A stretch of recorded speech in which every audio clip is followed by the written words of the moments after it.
It started with a whisper on the radio. "Unit 12 to dispatch. I've got eyes on a suspicious vehicle, Route 314 southbound.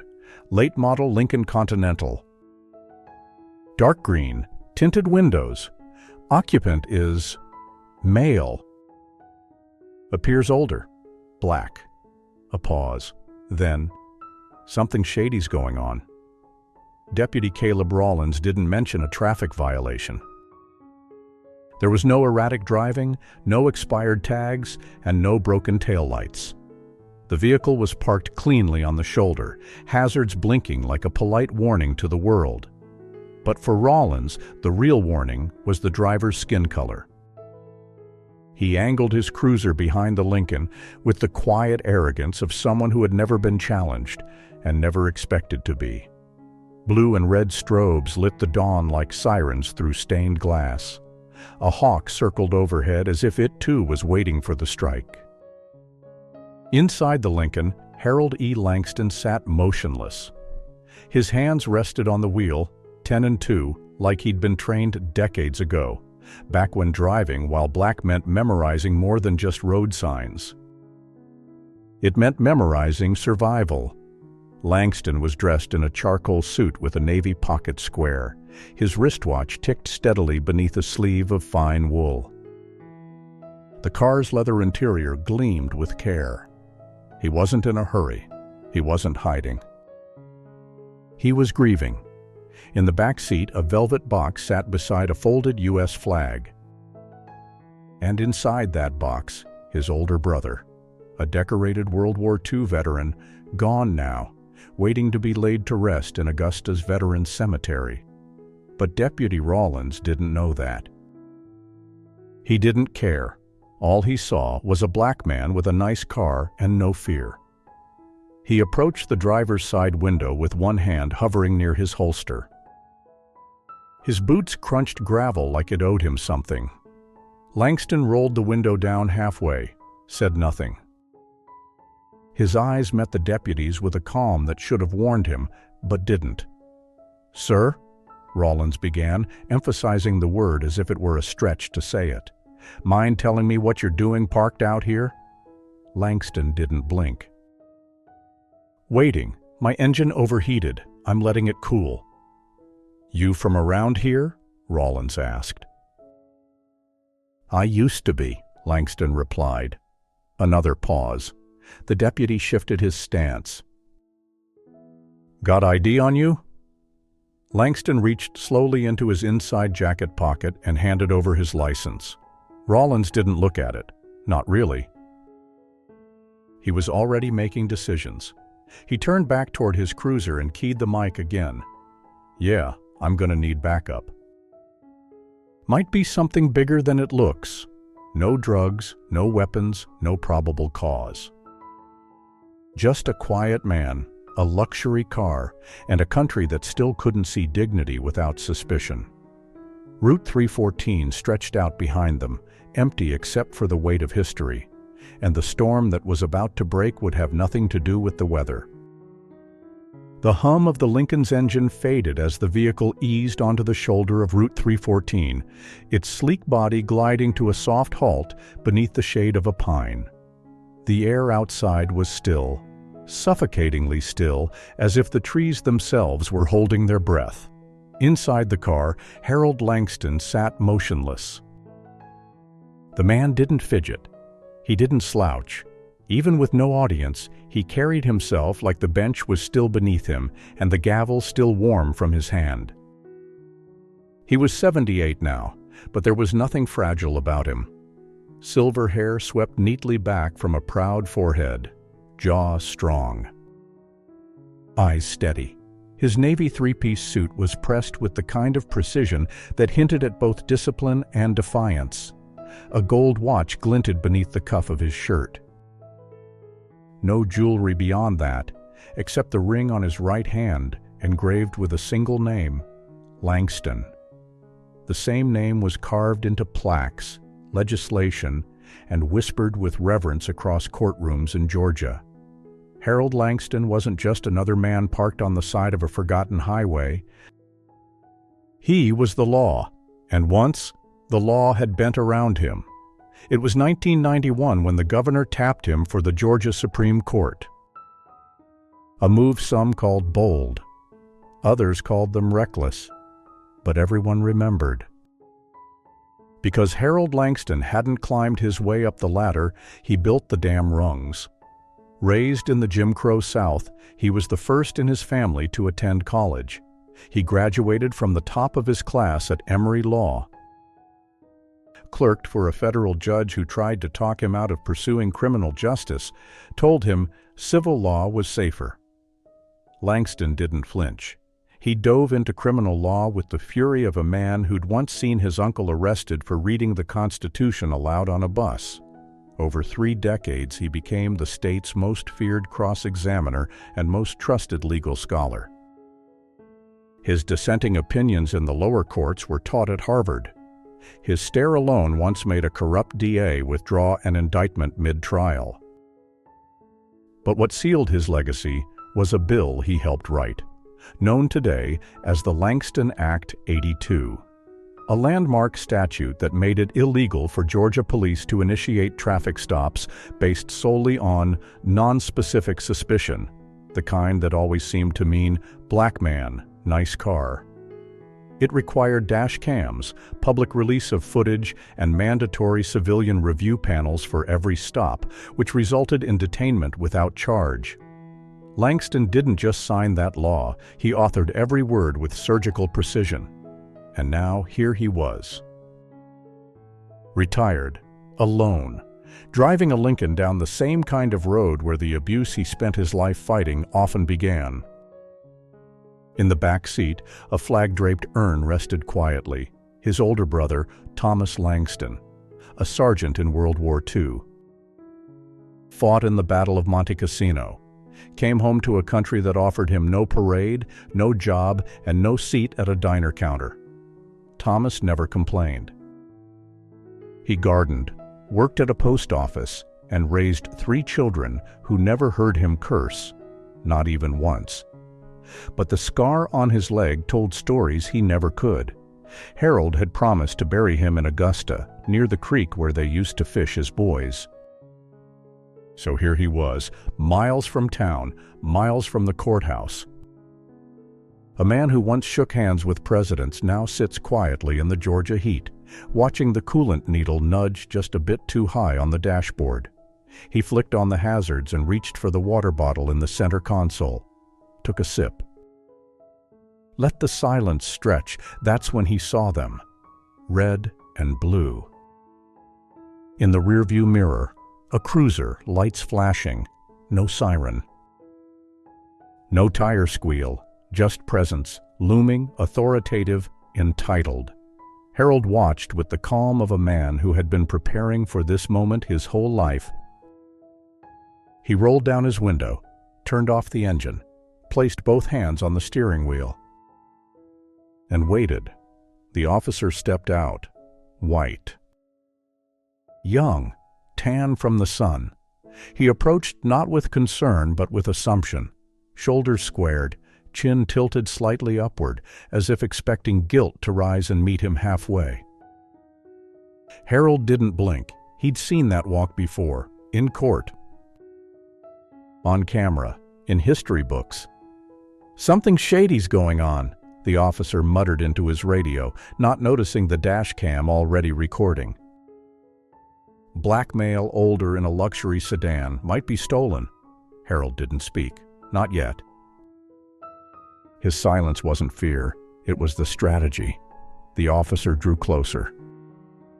One hand hovered near his hip, not touching the holster, but close enough to make a point.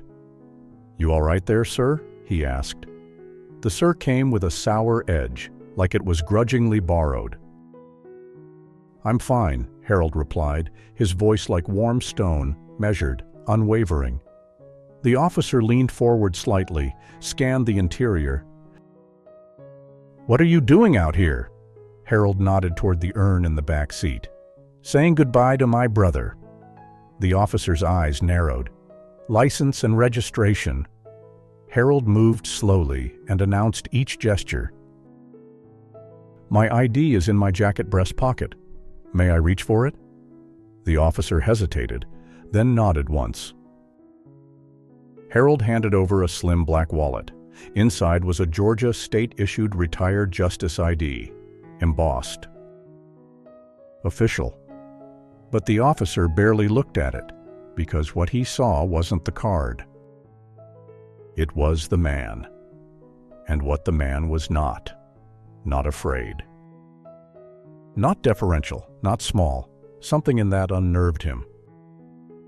He stepped back. "Stay in the vehicle, I need to make a call." Harold nodded once. He didn't look away, didn't sigh, didn't explain. Because he didn't need to. He was the explanation.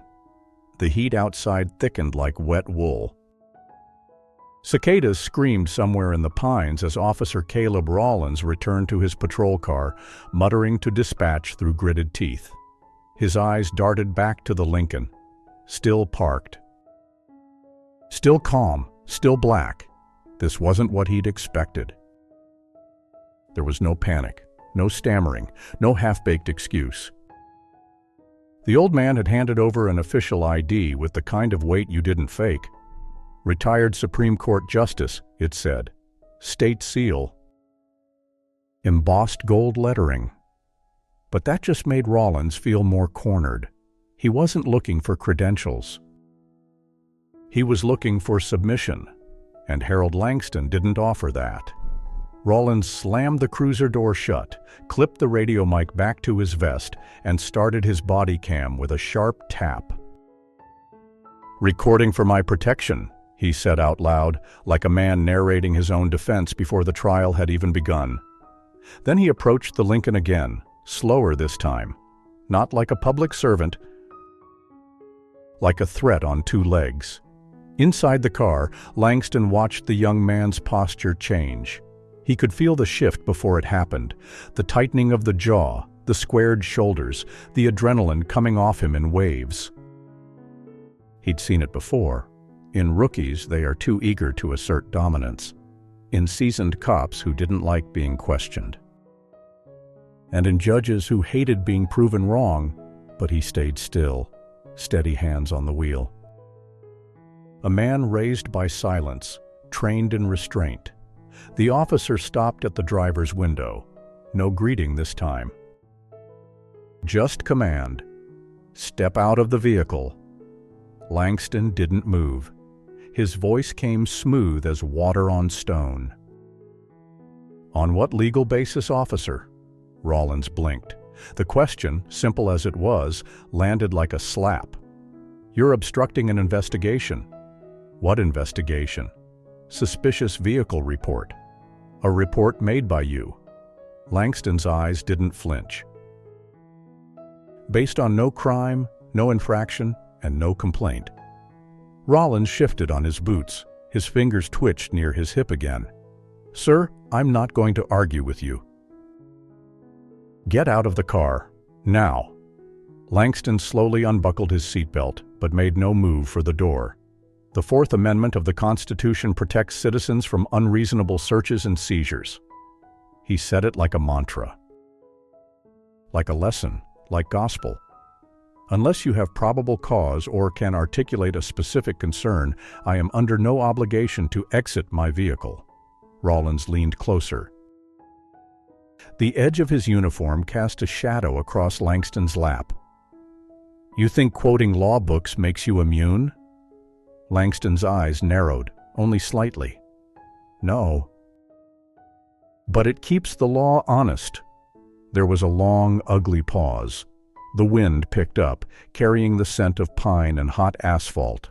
A hawk circled overhead. Neither man moved. Then, "Fine." Rawlins took a half step back, then reached across his chest and tapped twice on his body cam.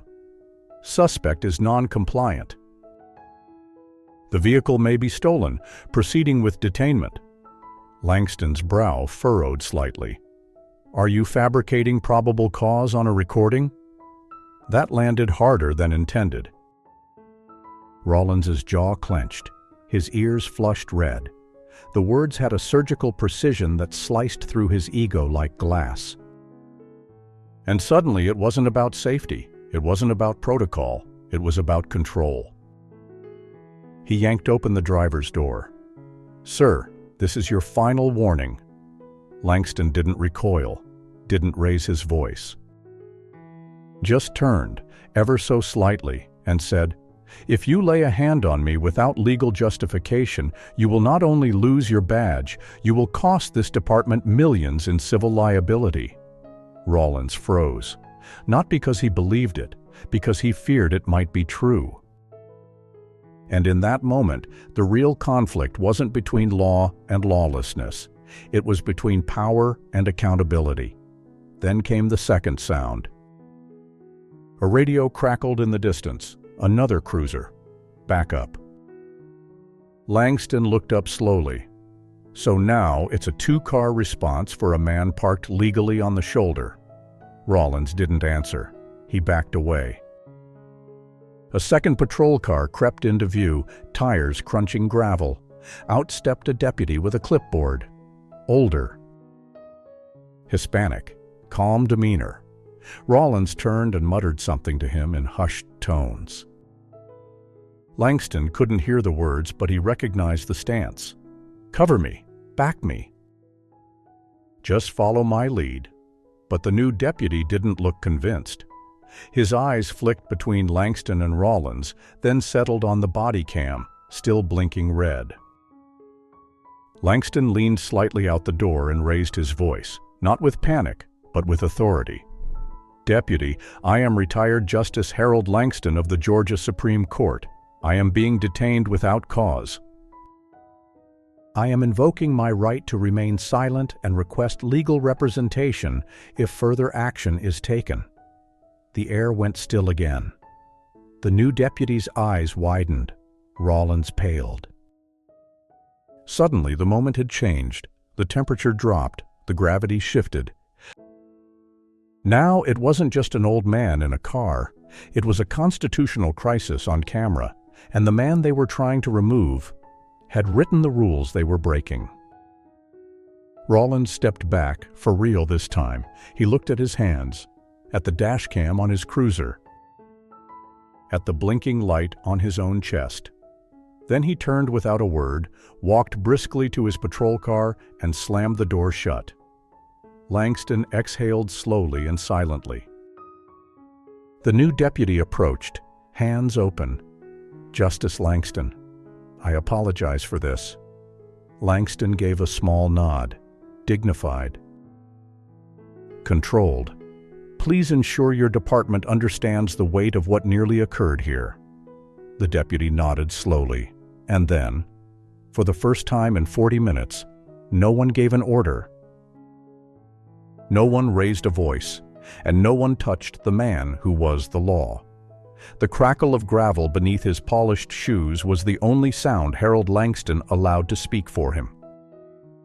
No outrage, no raised voice, no sudden moves. Just a man stepping out of his car with the kind of composure that couldn't be taught in any academy, only earned by decades of being told he didn't belong and refusing to believe it. The Georgia sun bounced off his silver hair like it knew better than to dim his presence.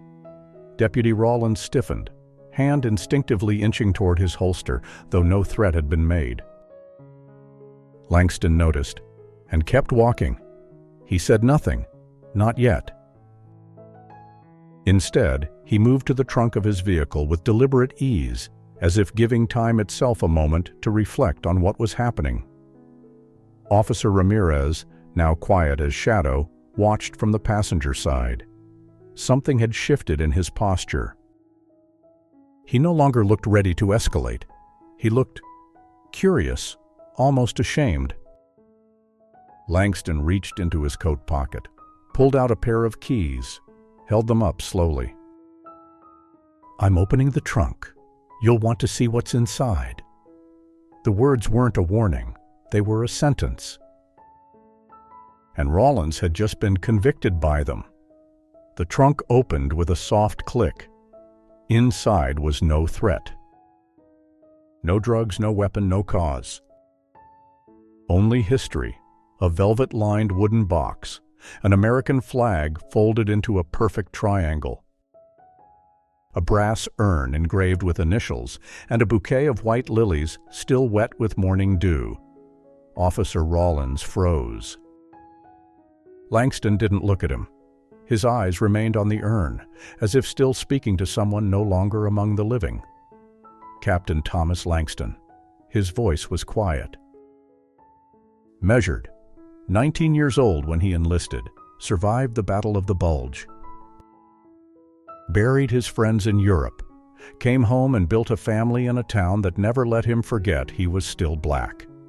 He reached in and gently adjusted the silk cloth draped around the urn, revealing the inscription more clearly. My older brother, Langston continued. He raised me, protected me, taught me the law before I ever held a gavel.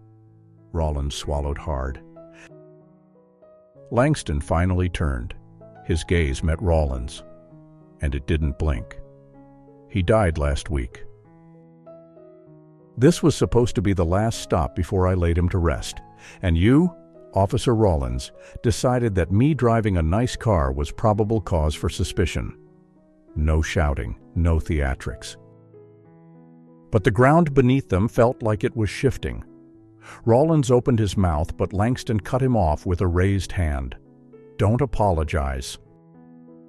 Not yet. You haven't seen the full weight of your assumption. He stepped back from the trunk, gave the officers full view of the folded flag, the urn, the final testament of a man who had bled for a country that still distrusted his bloodline. This isn't just cargo. This is sacrifice. This is proof that dignity doesn't need your permission. Ramirez took a half step forward. Sir, I had no idea. Langston turned to him, more measured than cold. And yet, I knew exactly what would happen the moment your partner saw me through that windshield. Then to Rawlins. You asked for no license. You gave no reason. You started recording not for transparency, but for protection. Your own. That's not policing.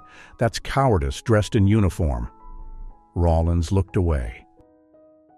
But Langston wouldn't let the gaze go unearned. I've spent a lifetime studying the law, upholding it, interpreting it, and even writing it. But today, he leaned closer. I'm living the very fear that law was meant to protect us from. Silence. Not awkward, not uncomfortable. Consequential. Langston moved to close the trunk, but paused. One hand rested on the edge, the other on the urn. Captain Langston fought for a country that only sometimes fought for him. And now, decades later, his little brother, a former justice of the Georgia Supreme Court, gets profiled on a rural highway because his skin didn't match the car he drives. He didn't ask for pity. He demanded memory. So I will comply because my brother taught me to, but you will be accountable. Because I taught the law that says you must be. And then, with finality, he shut the trunk. The sound echoed like a gavel. Langston walked back to his car, unshaken, untouched, the silence around him now heavy with respect, guilt, and something Rawlins hadn't expected to feel. Regret. The Lincoln started with a dignified hum. As Langston pulled away, the dash cam light on his windshield blinked red. Recording. Because some stories aren't just witnessed, they are archived. For courts, for children, for history. And in that moment, the road was no longer a place of power imbalance. It was a corridor of reckoning. The morning heat had settled like a warning on the pavement. Quiet, heavy, and waiting to burst. Harold Langston sat silently behind the wheel of his Lincoln, the engine humming low like a man muttering to himself in prayer. The trunk was closed, but what it revealed moments earlier still hovered in the air like smoke from a slow-burning fire. Deputy Caleb Rawlins stood a few feet away, hands awkwardly resting on his belt, his earlier bravado now cracking like paint left out too long in the sun. He knew. Somewhere between the urn and the stair, he knew he had stepped into something far bigger than a routine stop. But the moment that truly shattered the illusion wasn't his. It came from the sidewalk. A runner, middle-aged, sweat-soaked, earbuds in, jogged past the scene. He slowed instinctively at the sight of the patrol car's lights, then did a double-take when his eyes landed on Langston. He stopped, pulled out an earbud, stared, then blinked hard like his brain was catching up to his memory. "Justice Langston?" His voice cracked the stillness. Langston turned his head just slightly. The man took a cautious step forward. "Sir, I remember you from Everstead. You came to our campus back in '09, gave the convocation speech." He smiled, eyes bright with reverence. "You said, 'The law must never kneel to fear, and truth must never flinch.' That line, sir, I still remember it." Rawlins stiffened. The jogger looked from Langston to the deputy. "What the hell is going on here?" His tone shifted. "Why are you stopping him?" Before anyone could answer, a new voice cut in from behind. "I got it on video." Across the road, a woman in her late 30s stood on the lawn of a corner home, iPhone held high, camera rolling. Her voice carried like a siren. "That's Judge Harold Langston, former Georgia Supreme Court." She turned her phone toward herself. "Y'all, this deputy pulled over one of the most respected justices in the state. No reason, just a black man in a nice car." Rawlins took a step toward her, panic flickering across his face. "Ma'am, please stop recording. You're interfering with the police." "I'm on my property," she snapped, "and you're on camera." Smile. Behind her, two more neighbors stepped onto their porches. The lights on the dashboard of the patrol car kept flashing, but now they weren't symbols of authority. They were spotlights, and Rawlins was center stage. "You didn't know who you were dealing with," the jogger muttered, shaking his head. "You just picked the wrong man." Langston hadn't moved. He didn't need to. The crowd was speaking for him now. Rawlins turned back toward the Lincoln. His face was flushed, and his voice clipped. "Sir, I think there's been some miscommunication. Let's just clear this up." Langston finally rolled down the window. Slowly, deliberately. "There was no miscommunication, Deputy. There was a decision. You made it the moment you saw me." The woman across the street shouted again. "This is going live. Facebook, Twitter, Instagram, all of it." And just like that, the story had left Route 314. It was no longer confined to roadside gravel and fading asphalt. It was uploading, traveling, replicating. A few taps from going viral. Rawlins turned to Ramirez.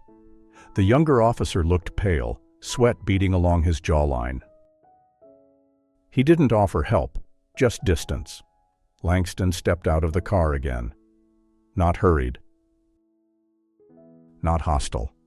He adjusted his cuffs, pulled his blazer straight, and faced the deputy. "You didn't just pull over a man. You pulled over history. A name with weight. A man who wrote the very legislation you're now pretending to uphold." He took one slow step forward. "And you did it not because of what I did, but because of what I look like."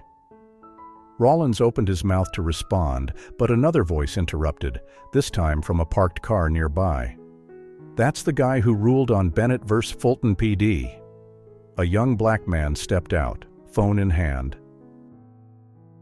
"He dismantled the quota-based stop policy. That's him, the civil rights justice."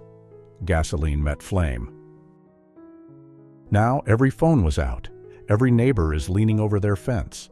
Every whisper is gaining traction. Langston's expression didn't change. He didn't need applause. He didn't need validation. But the truth had arrived, and it wasn't leaving. "You said you were recording for your protection," Langston said. He raised his hand and pointed at the growing crowd of cameras. Good, because now we're all protected. Rawlins looked like he'd aged 10 years in 2 minutes. "Sir, Langston held up a hand, not to silence, but to dismiss. "I'll be filing a formal complaint. And I suggest you review my name before the report hits your desk." He walked back to his car. No one stopped him. He didn't peel away. Didn't gun the engine. He simply drove and left the system behind, exposed in its own mirror. As the Lincoln disappeared down Route 314, the woman filming said one final thing into her phone. "If this can happen to him, what chance do the rest of us have?" The feed cut to black, but the damage was permanent. It took less than 6 hours. The video, shaky, unfiltered, laced with outrage, was reposted by a high school teacher in Everstead, then a local news anchor, then a former state senator.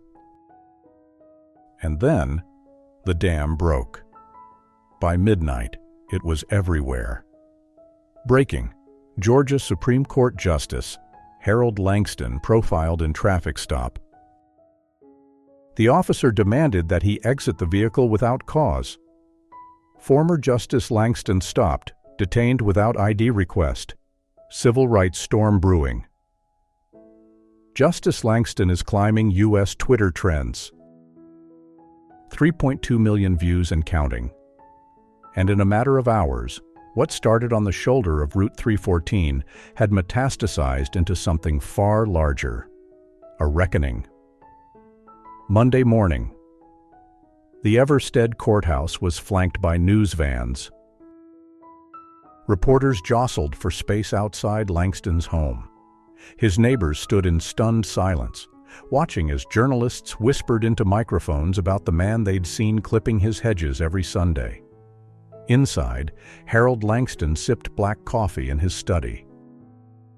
The urn, now placed beside his fireplace, glowed softly in the early light. He didn't look at the screen. He didn't need to. The nation was already looking for him. On airwaves it began. CNN ran the headline first. "A justice stopped for being black." MSNBC followed. "From the bench to the shoulder, what happened to Harold Langston?" Fox News tried a softer spin. "Deputy claims misunderstanding in stop of former judge." But by then, it was too late for misunderstanding, because buried in the comments of that viral post was a single message that changed everything. "This happened to me too. Rawlins pulled me over last spring for looking like a suspect. Took my keys and made me sit on the ground for 30 minutes. I'm a surgeon, per DRJ Charles." Then another, "I'm a teacher. Rawlins accused me of stealing my own car in front of my students." And another, "My husband is a pastor. Rawlins arrested him because he didn't roll his window down fast enough." The stories came flooding in like suppressed screams finally finding a crack in the glass. Dozens of accounts, all black, all in Clayton County. All naming Deputy Caleb Rawlins. The hashtag by Tuesday, the internet had a name for it. Justice Langston, not just a hashtag, a symbol. TikTok explained his rulings and narrated his legacy. Twitter lit up with photos of Langston from law school, the state bench, and award ceremonies. Instagram ran black and white portraits, his face layered over phrases like "dignity meets disrespect" and "the law still gets pulled over." College students hosted live-stream discussions. Civil rights attorneys began building a case. Local activists filed FOIA requests for Rawlins's body cam records. Langston hadn't said a word. But the country was shouting for him. Inside the sheriff's office, meanwhile, the walls inside the Clayton County Sheriff's Department were closing in. The sheriff, red-eyed and tight-lipped, paced behind closed doors, flanked by his legal team and a PR consultant flown in from Atlanta. A spreadsheet lay open on the table. Name: Rawlins. Caleb J. Stops flagged for review, 117% involving black drivers, 94%. A silent alarm had gone off. And it wasn't stopping. Elsewhere, the political machine spun Georgia's governor called for an immediate inquiry. The state attorney general issued a statement of grave concern. Civil rights organizations demanded Rawlins's suspension. Meanwhile, Reputol. Naomi Caldwell, one of the state's first black congresswomen, went live from her kitchen. I've known Justice Langston since I was 15. That man officiated my wedding. If it can happen to him, then don't tell me it's just one bad apple. This isn't a mistake. It's a pattern. It's a damn blueprint. She held up a printed screenshot of the stop. We are not asking for accountability anymore. We're demanding it. And still, Langston remained silent. Not because he had nothing to say, but because now, for once, he didn't have to be the one to speak. He'd spent decades using words to change the law. This time the world was reading the silence. His brother's urn. His patience, his restraint. They weren't signs of weakness. They were evidence. At Langston University, that Wednesday night, students held a candlelight vigil on the quad. Dozens of law students, black, white, Latino, Asian, held signs that read, "I study the law." But today, I saw it fail. Justice wears a badge too. It got profiled. We are all Langston. One student, eyes full of fire, spoke into a bullhorn. We don't just want an apology, we want an audit. A retraining. A full-scale reckoning. Because this isn't about Langston. It's about all of us who don't have cameras, don't have names, don't get believed, and far from the cameras. In a modest home just outside Savannah, 82-year-old Mavis Langston, Harold's older sister, turned off the television. She placed a trembling hand over the photo of her brothers. Harold in his robes, Nathaniel in his Navy uniform. Tears ran slowly down her cheeks, but her voice was clear. He told me once, "Mavis, someday I'll write the law so no one has to live like we did." She looked out the window, eyes distant. But I guess even the law has to pass through hell before it gets to heaven. The suspension came with a single sentence. Deputy Caleb Rawlins is placed on administrative leave pending the outcome of a full internal investigation. No apology, no acknowledgement of error. Just procedural neutrality, thin as paper and twice as hollow. But it didn't matter. The court of public opinion had already passed its verdict. Inside the department, in the belly of the Clayton County Sheriff's Office, whispers turned to roars. Staffers combed through decades of paperwork, incident reports, traffic citations, use of force logs, and a pattern, long buried beneath bureaucracy and blue silence, began to surface like oil in floodwater. 37 formal complaints, all involving people of color, all dismissed without follow-up. Rawlins had been disciplined 3 times, but never suspended, and each time the notes read the same. Insufficient evidence. The officer acted within departmental guidelines. Now, those guidelines were under the federal microscope. And so was the sheriff. The sheriff's reckoning Sheriff Dwayne Elkins stood in front of a podium, blinking under the heat of a dozen spotlights. His voice cracked under the pressure, not from nerves, but from knowing that what had festered under his watch was no longer containable. We are cooperating fully with state and federal authorities. We take these matters seriously. Clayton County stands for equal treatment under the law. Behind him, aides shifted uncomfortably. No one applauded, no one nodded. Everyone knew the truth. Clayton County hadn't stood for equal treatment. It had stood in the way of it. The op-ed that lit a match. 3 days later, An op-ed appeared in the Everstead Ledger. It bore no dramatic headline, no clickbait urgency. Just 4 words, printed in dignified serif font. Everstead, I still believe. Justice Harold Langston hadn't spoken since the day of the stop. But now, with the weight of national attention on his shoulders, he chose not to condemn, but to challenge. I was not the first man profiled on the side of that road. I will not be the last, but I write today not in bitterness and not in fear. I write in duty. This country does not just need better laws, it needs better eyes. Eyes that do not assume guilt by shade. Deputy Rawlins did not know who I was, but he knew what he thought I must be. That is not just his failing. That is ours, our culture, our silence, our machinery of assumption. I ask no vengeance, but I demand remembrance for my brother, for your neighbor, for every child who looks into the mirror and wonders if the world sees their skin before their soul. Everstead, I still believe in you, but I need you to believe back. The nation responds. Within hours, the op-ed went viral. Late-night hosts read passages live. Professors incorporated it into lectures. Faith leaders quoted it from pulpits. Langston didn't name Rawlins. He didn't name the sheriff. He didn't need to. He named something older, deeper, more dangerous. A system. The Langston Protocol. By the following week, the Georgia State Legislature had drafted a proposal. The Langston Protocol.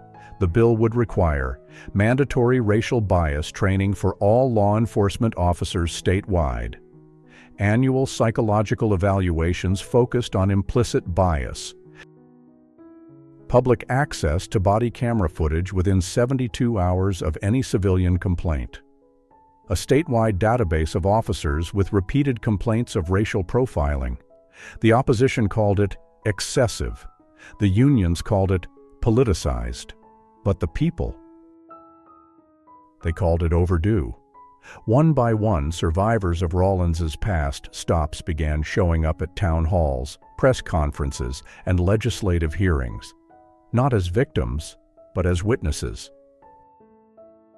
He told me to get out of my car while I was holding my infant son. He searched my trunk after asking if I really owned a Tesla. He never once said why I was pulled over. He just laughed and said, "You fit a look." These weren't statistics. These were testimonies. Everstead High School, a Friday afternoon. In a small classroom filled with black and brown students, a civics teacher paused the lesson and passed out printed copies of Langston's op-ed. The chalkboard still read, "What does justice mean?" One student raised her hand. "Does this mean it's finally changing?" The teacher paused. "It means someone lit the match. Now it's up to us to keep it burning." Rawlins's house. Nightfall. Inside a modest ranch house just off Route 17, Caleb Rawlins sat in silence. His phone was off. His uniform folded neatly on the dining table, badge face down. He stared at the television, where news anchors debated his fate in clean suits and careful tones. He had once believed he was just doing his job. Now, the job had turned against him. And for the first time, he understood something Langston had said on that road, just before unlocking his trunk. "I'll comply, but you will be accountable." That sentence now rang louder than sirens. In the heart of the storm, Langston reflects alone. In the quiet of his den, Harold Langston lit a single candle beside his brother's urn. He looked out the window as dusk folded over Everstead. He didn't seek vindication. He sought transformation. And for the first time in years, he saw its outline forming. Not in the courts, not in the chambers, but in the eyes of strangers who now called him more than a man, more than a judge. They called him a spark. They didn't announce his arrival. There was no security escort, No flash of cameras, no clicking of heels to herald his entrance. Justice Harold Langston simply walked through the side door of the Georgia State Capitol building, alone, unguarded, and quiet as dusk, then took a seat in the last row of the legislative chamber. He wore the same dark suit he'd worn to his brother's memorial 2 weeks earlier. A small American flag pin shimmered near his lapel. His cane rested silently across his knees, and in his hands, folded like a prayer, was a worn copy of the Georgia Constitution. He didn't come to speak, he came to see. 9:02 a.m., State Reform Committee. Hearing. The room was buzzing. Lawmakers filled their assigned chairs, aides scurried between desks, and journalists angled for the best audio. Today's hearing was the most anticipated session since the Langston Protocol had been drafted. On the docket, final debate, amendments, and a vote for committee referral. The air was stiff with politics, reputation, leverage, calculations. Until someone looked up. Senator Dana McClellan, flipping through her notes mid-sentence, froze. Her eyes drifted past the podium, past the cameras, toward the back row. She saw him, not the headline. Not the symbol, him, Harold Langston. And for a moment, her throat caught with something she hadn't expected in that room. Reverence. 9:04 a.m., a shift in the atmosphere. Others began to notice. One by one, Senator Rivas paused his monologue mid-statistic. Representative Caleb Donnelly stopped chewing his pen. Even the lieutenant governor, presiding at the head of the chamber, went unusually quiet as his eyes drifted to the silent figure in the last row. No one had to say his name. They all knew it. Justice Langston didn't move. He didn't raise a hand. He didn't lean forward. He just sat there, like an unspoken mirror reflecting their urgency or their cowardice.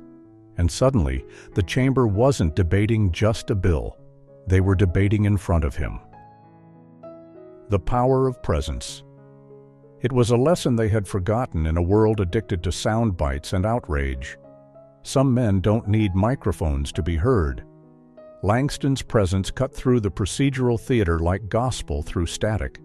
Without a word, he turned the hearing from performance to reckoning. The questions grew sharper, the dodges fewer.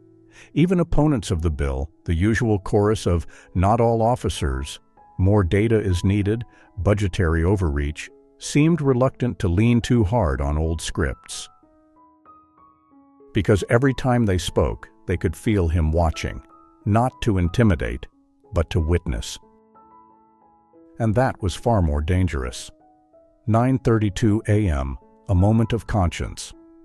A junior legislator, Marcus Bellamy, once a tepid critic of the bill, stood to read a prepared statement opposing Clause 3 of the Langston Protocol, mandatory release of body cam footage within 72 hours. He was 3 lines in when he stopped. His gaze drifted toward the back. Langston didn't move. He didn't blink. But something in Bellamy's voice cracked. "Actually," he said, folding the paper, I'd like to strike my comment. I believe this clause is not just reasonable. It's necessary." Gasps, murmurs, recalculations. Langston didn't smile. He didn't need to. The vote. At 10:17 a.m., the committee vote was called. A hush fell over the room, somehow deeper than before. Senator McClellan? Aye. Senator Rivas? Aye. Representative Donnelly? Yes. Bellamy? Yes, emphatically. And so it went. Unanimous. When the gavel struck wood, it echoed like thunder. The Langston Protocol was officially advanced to the floor of the General Assembly with full bipartisan support. Not a soul clapped. They stood. Everyone in that room, from legislators to journalists, from interns to janitors. They turned toward the man in the back row and rose, not in applause, but in recognition. He didn't rise. He nodded. Just once. And somehow, that was louder than any standing ovation. After the hearing, Langston exited the chamber without a word. Down the same hallway, through the same doors. Outside, a drizzle had begun. Light, cold, insistent. He walked slowly beneath the columns, the hem of his coat catching the breeze. A young intern ran after him, breathless. "Justice Langston, sir, why didn't you speak?" Langston paused beneath a marble archway and looked up at the flag swaying above the dome. Then he turned, offering the young man a tired but warm gaze, because today they needed to listen. And with that, he continued down the steps, disappearing into the rain. Echoes. Later that night, on cable news and social media feeds, there would be no sound bites from Langston. No interviews, no press statements, but everywhere one image went viral, a single photo. Harold Langston was sitting still in the back row, hands folded, face calm. Eyes steady, captioned only with 5 words. He just sat there. Everyone stood still. It didn't come from a press conference, or a viral tweet, or a courtroom outburst captured by shaky cell phone footage. It came from a single page.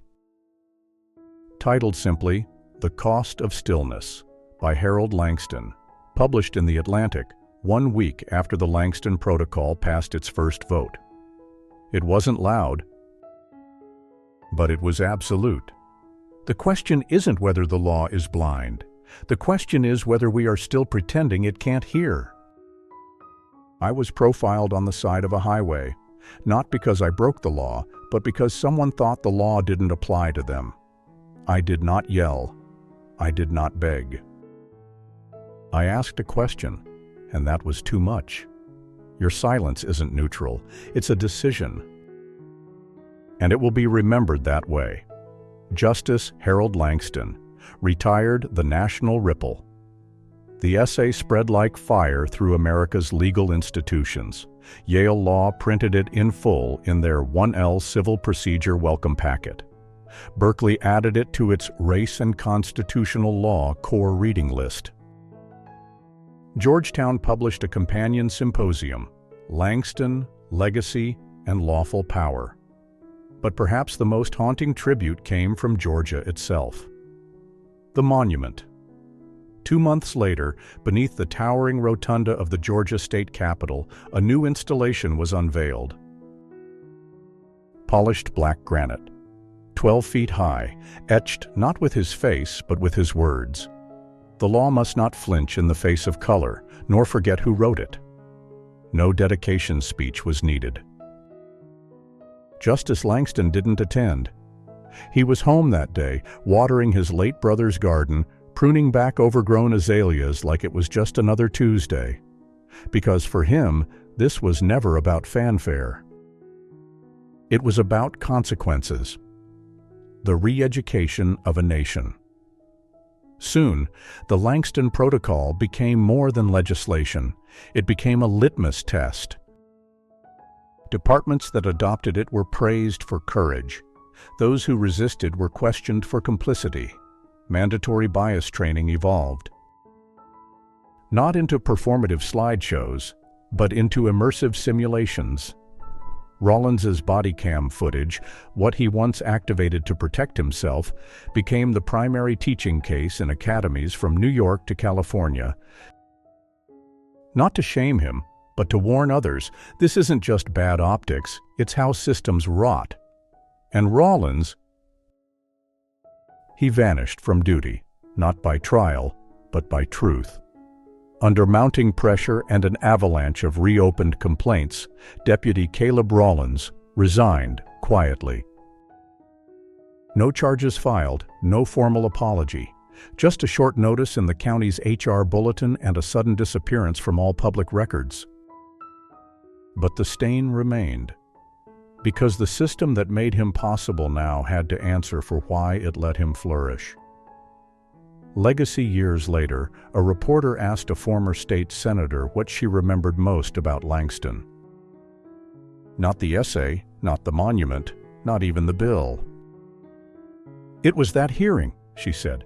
"He didn't say a word, but when he sat down, it felt like the room belonged to the truth again." Final narration.